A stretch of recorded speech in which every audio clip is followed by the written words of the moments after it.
Assalamualaikum warahmatullahi wabarakatuh. Perkenalkan, nama saya Ita Nuriyah dengan nomor NPM 2051020078. Di sini saya akan menyampaikan materi tentang sumber daya alam yang dapat diperbaharui untuk memenuhi tugas UAS mata kuliah Grand Economic and Strat.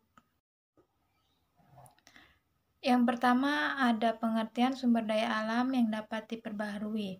Sumber daya alam yang dapat diperbaharui adalah sumber daya alam yang dapat diusahakan kembali keberadaannya oleh manusia. Artinya, walaupun sumber daya alam tersebut dipergunakan atau dimanfaatkan oleh manusia, tetapi manusia dapat mengusahakan kembali sumber daya tersebut, sehingga tidak khawatir habis, karena manusia bisa memperbaharui sumber daya alam tersebut. Sumber daya alam yang dapat diperbaharui dapat dikelompokkan menjadi sumber daya alam hayati dan sumber daya alam non-hayati. Sumber daya alam hayati berasal dari makhluk hidup, sedangkan sumber daya alam non-hayati bukan berasal dari makhluk hidup. Sumber daya alam hayati adalah sumber daya alam yang ada di permukaan bumi dan hidup, antara lain hewan dan tumbuhan. Ciri utama dari sumber daya alam hayati adalah tumbuh, bergerak, berkembang biak, bernapas, dan membutuhkan makanan. Yang kedua, sumber daya alam non-hayati adalah sumber daya alam yang ada di atas permukaan bumi dan di bawah permukaan bumi, tetapi tidak hidup, antara lain tanah, udara, dan air. Selanjutnya, masalah sumber daya alam yang dapat diperbaharui, yaitu kekurangan air bersih di Jakarta. Pemprov DKI Jakarta bersama Pemprov Jawa Barat menandatangani kerjasama pengelolaan sumber daya air dalam rangka manajemen risiko kekurangan air. Air bersih di Jakarta. Deklarasi ini dihadiri Menteri Pekerjaan Umum PU Joko Kirmanto. Langkah Pemprov membangun sumur resapan di dalam gedung normalisasi waduk fluid dan Rio juga dalam rangka permanen air. Kata Gubernur DKI Jakarta Joko Widodo di Hotel Borobudur, Jakarta Pusat, Kamis 30 Mei 2013. Jokowi mengatakan sangat penting untuk dilakukan langkah penyelamatan air agar seluruh lapisan masyarakat bisa menikmati air bersih. Semua dalam rangka memanen air, tapi kalau waduknya seperti Rio, apa yang mau dipanen, ujarnya. Menteri Pekerjaan Umum menambahkan, krisis air yang terjadi di DKI diperparah dengan bertambahan jumlah penduduk yang berdampak pada peningkatan pencemaran air sungai. Water is everybody business, ujar Menteri PU di tempat yang sama. Deklarasi permanen air itu berisi langkah-langkah implementasi kebijakan permanen air water harvesting, di mana masing-masing Pemda mempromosikan dan bekerja sama dengan pemerintah pusat untuk meningkatkan pengelolaan sungai, kualitas air, pengelolaan sampah. Langkah lainnya dengan mendorong kegiatan reboisasi hutan, restorasi sigma, sumur resapan, dan membuat penampung air bawah tanah, serta pemanfaatan ruang dan penegakan hukum secara konsisten agar terjadi keseimbangan ekosistem.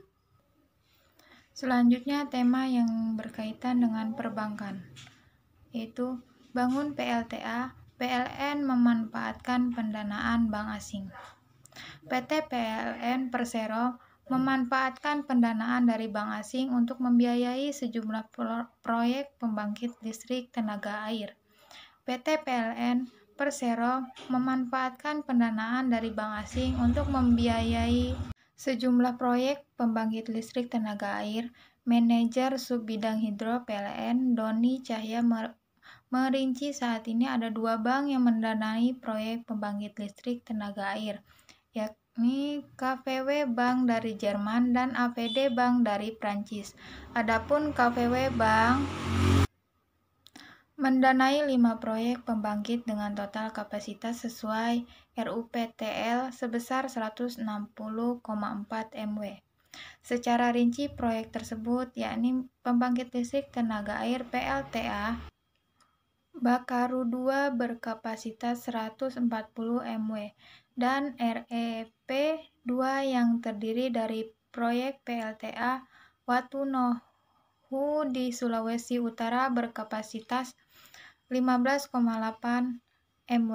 Pembangkit listrik tenaga mini hidro PLTM Lapai 1 di Sulawesi Utara berkapasitas 1 MW. PLTM Riorita di Sulawesi Utara 1 MW dan PLTM Kalibumi di Papua 2,6 MW. Sementara itu APD Bank membiayai studi kelayakan dua proyek, yakni PLTM Indonesia Timur dan PLTA Masang 2 di Sumatera Barat.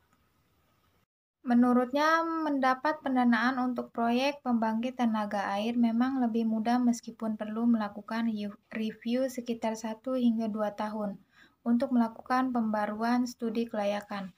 Selama ini, kalau untuk memproses itu pendanaan ke bank asing, memang mungkin lebih cepat untuk mendapat dana, katanya kepada bisnis.